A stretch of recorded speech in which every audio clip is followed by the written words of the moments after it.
Welcome back, my Conrad warriors, to the channel of Mindset. Imagine charging into battle during World War II, not with a gun, but with a longbow, a Scottish broadsword, and bagpipes. Sounds insane, right? Well, one man actually did it.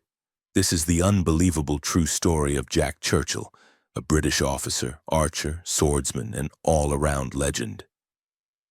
While bullets flew and bombs dropped, he marched into combat playing his bagpipes and swinging his sword.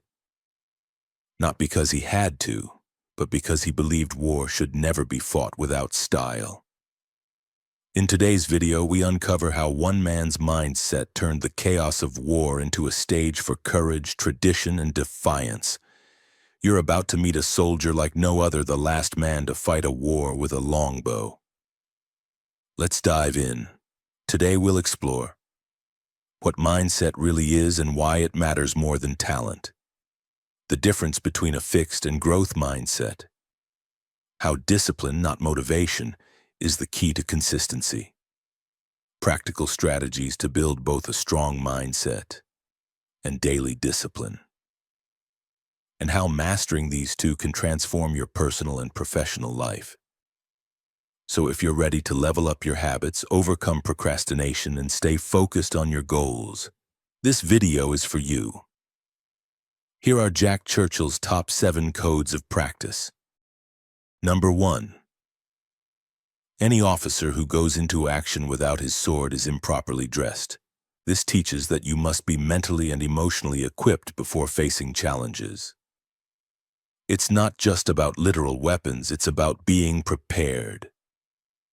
For example, you may not carry a sword, but when you face your daily battles like meetings or interviews, you need your own version of armor. Preparation, confidence, and purpose. Key lesson here is you can start your day by dressing with intent, carrying a strong mindset, and being mentally armed.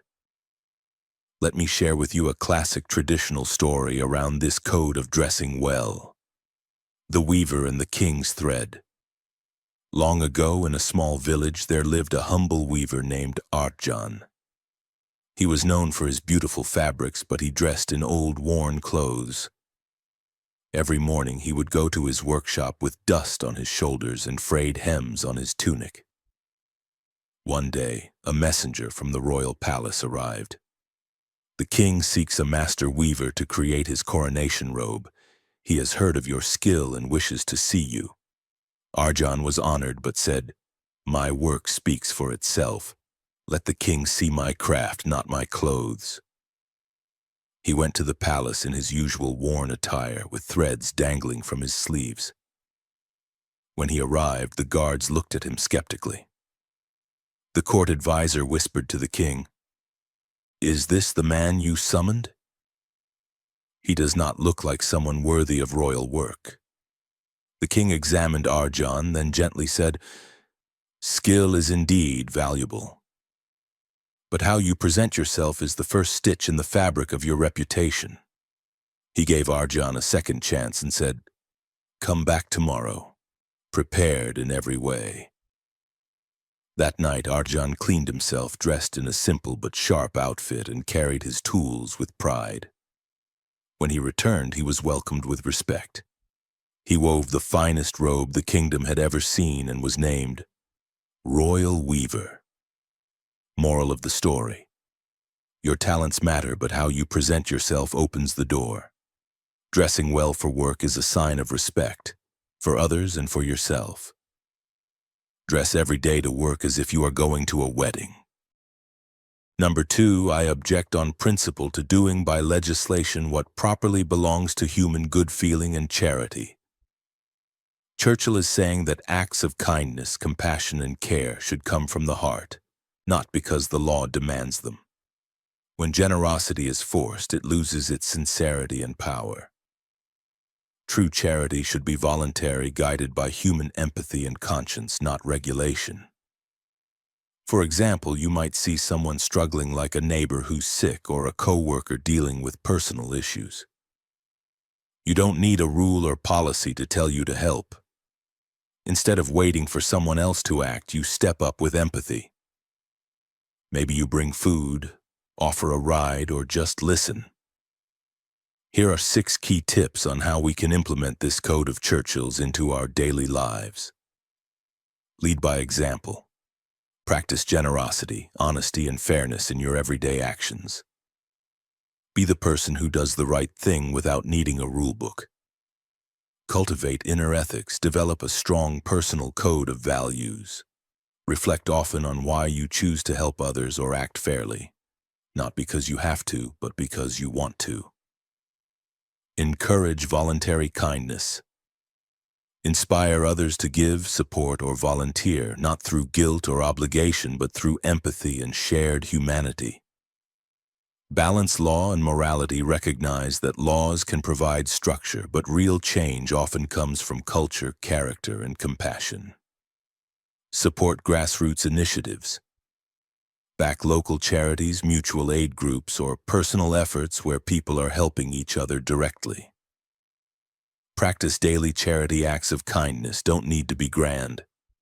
A helpful word, a small donation, or a bit of your time can make a real difference, and it comes from the heart.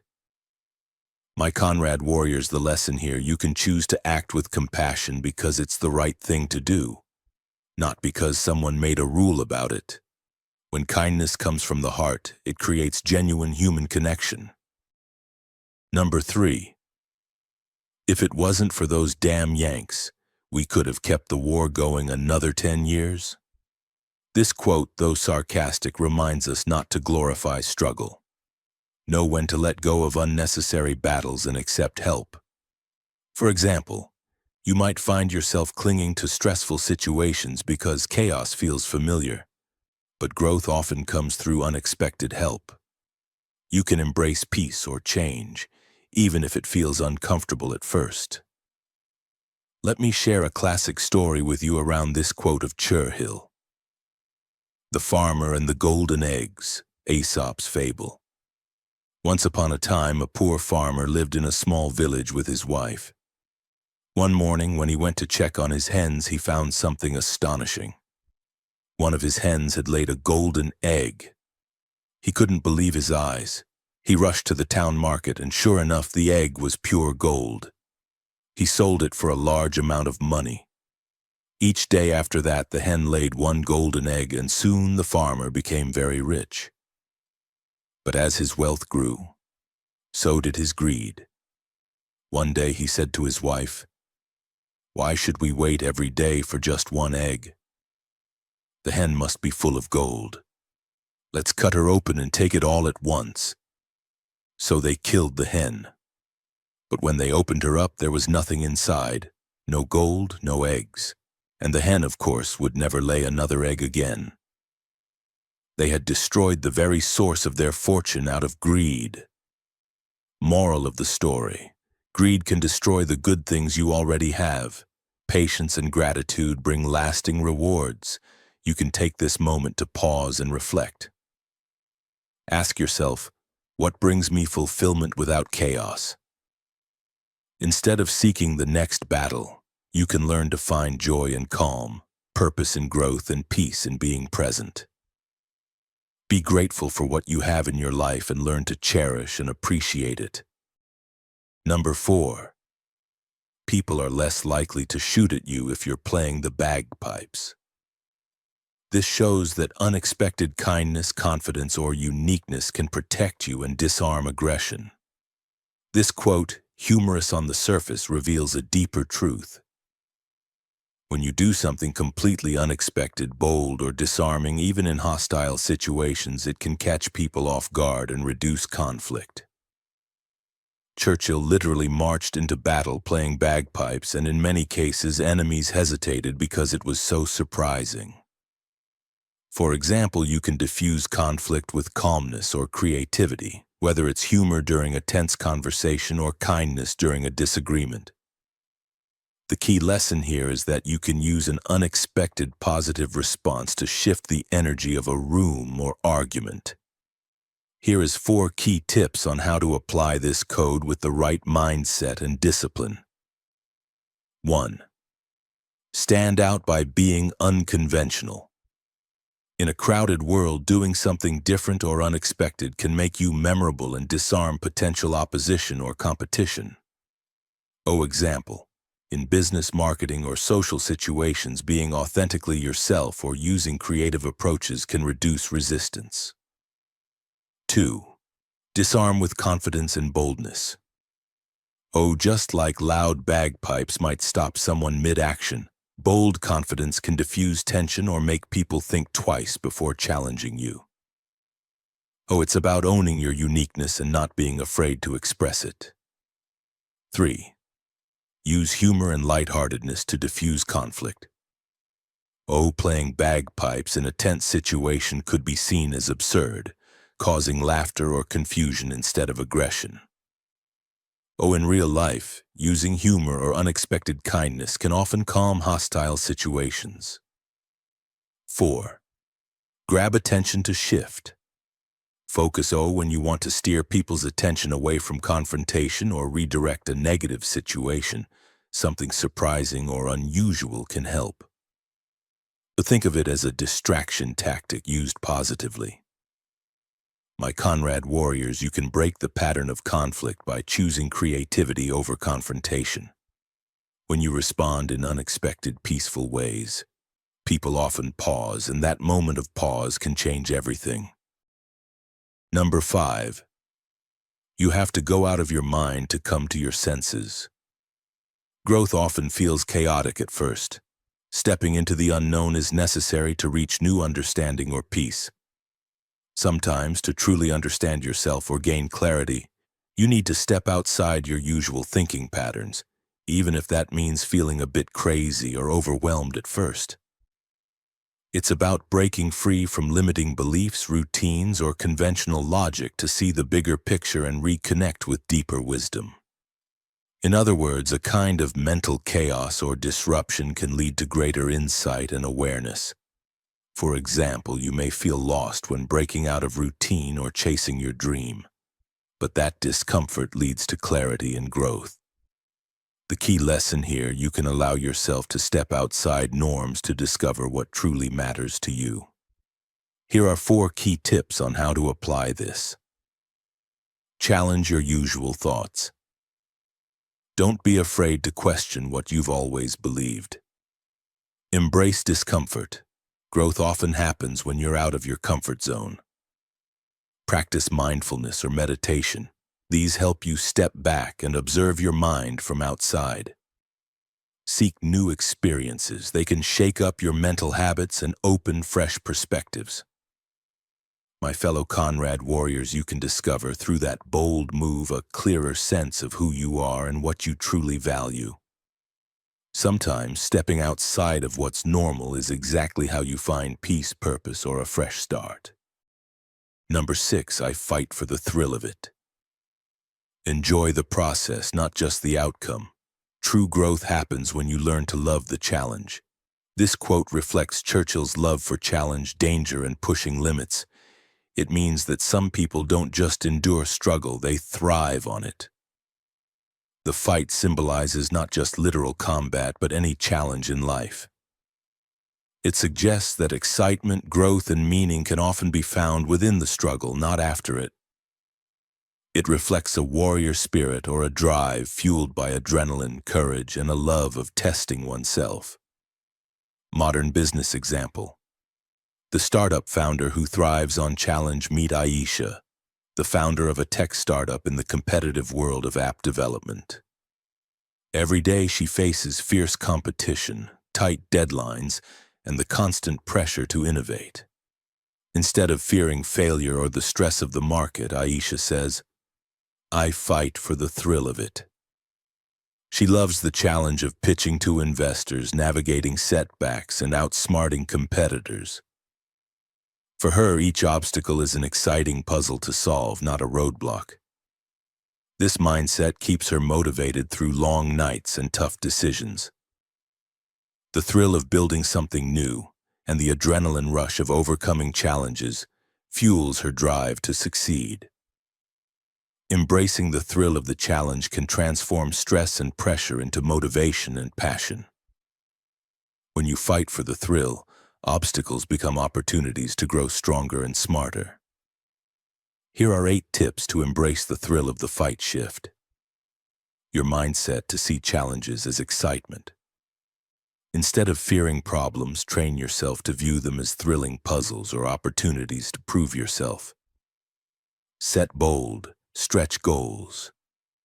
Push beyond your comfort zone with ambitious targets that ignite your passion and make the journey exciting. Celebrate small wins, recognize progress along the way to keep your energy and enthusiasm high. Build resilience. Accept setbacks as part of the adventure and learn from failures without losing your spark. Stay curious and keep learning. Treat every obstacle as a chance to gain new skills or insights. Surround yourself with like-minded people. Find mentors, partners, or teams who share your hunger for challenge and growth. Use visualization and positive affirmations. Imagine the thrill of overcoming obstacles and affirm your love for the challenge daily. Maintain physical and mental energy. Thriving on challenges requires stamina. Practice good health habits and stress management. My Conrad warriors, you can use this energy to fuel your motivation. Instead of avoiding difficult tasks, you can embrace them as the path where you grow the most. The thrill isn't in avoiding the fight. It's in knowing you're strong enough to face it. Number 7. Discipline is doing the right thing, even if you're the only one doing it. This quote emphasizes that true discipline is not about conforming to what others do, but about sticking to what is right, even when it's unpopular or when no one is watching. It reflects integrity, inner strength, and personal commitment to one's values. Discipline is internal. Doing what's right without praise builds real strength and character. Let me share with you an example around parenting. The parent who sets boundaries meets Sarah, a mother of 2 young kids. At school, many parents allow their children to skip homework or stay up late on weekends. It's tempting for Sarah to relax rules to fit in or avoid conflict. But Sarah believes in the importance of discipline. Even when she's the only parent insisting on a strict bedtime and regular homework time, she sticks to her rules. Sometimes her kids resist and other parents might question her. Yet Sarah knows she's teaching her children responsibility, self-control, and respect, lessons that will benefit them for life. Over time, her children develop strong study habits, sleep well, and understand the value of commitment. All because Sarah did the right thing, even when it was tough or unpopular. Moral: parenting with discipline means doing what's best for your child's growth, even if you stand alone.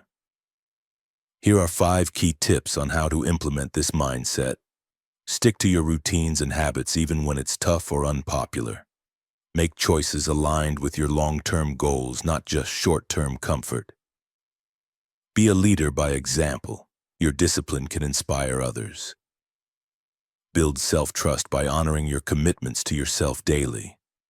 Ignore peer pressure or distractions that lead you off course.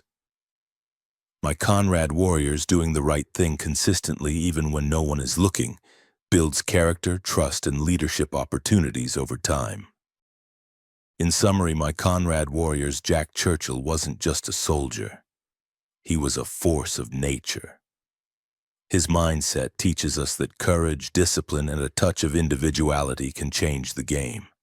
He fought with a sword when guns were the norm, proving that boldness and confidence in your unique strengths can set you apart. He never followed the crowd. He did what he believed was right, even if it meant standing alone. In today's world, whether you're facing challenges at work, in your personal life, or in your goals, remember Jack's example. Discipline yourself to do the right thing. Be brave enough to be different, and never lose the thrill of the fight. That mindset isn't just about warfare. It's about winning at life. Don't forget to like, to subscribe, and share. Please share your comments on what you will implement into your daily lives. Thanks for watching. Stay bold, Stay disciplined and keep fighting for what matters.